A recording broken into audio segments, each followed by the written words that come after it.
اه اه يا رجلي. اه اه اه الدكتور قال لي لازم الراحة التامة، قال لي حتى النفس خده بالراحة. انت يا حبيبي متحركش رجلك يا حبيبي وخليها ترتاح. ايوه بقى انا خلاص ادي انسان نباتي.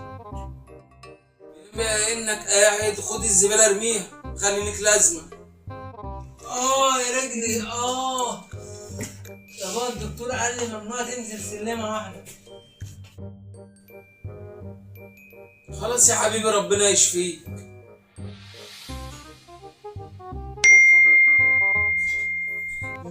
كده الاكل وصل. شوف الكلب.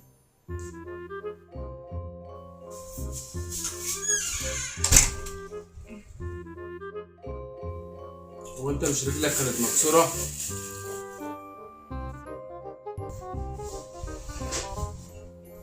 لا ما هو الاكل دي عادي. وما انت طبقت مي. اه اه يا رجلي رجلي وجعتني تاني. انت يا ابن الرافة دي مش كانت وجعك؟ هي شغالة بالريموت دلوقتي؟ احمد مش الدكتور قال لازم الفاتحة اه وطبق بطيء.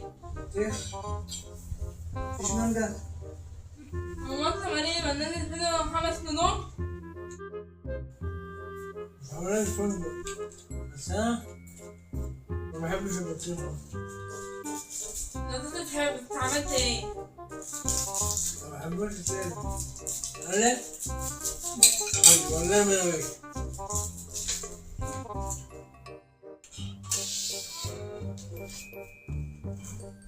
تعالى يا ابني خد مني الكرتونة يا ابني. اه خلاص يا عم خلاص.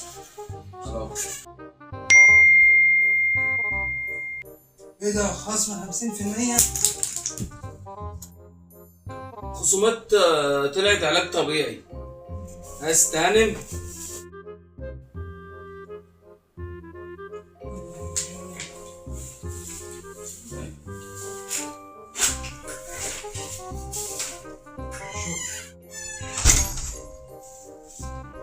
ايه ده؟ عكاز فين؟ عكاز ايه يا ابن الكلب؟ مفيش عكاز.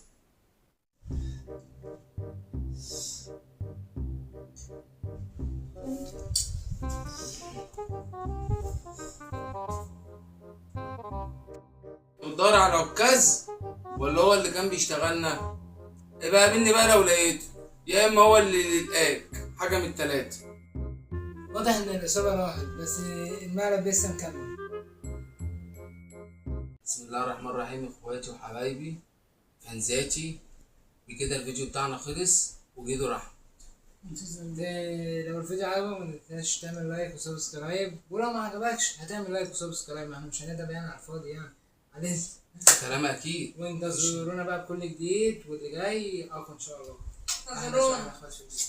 نظرونا.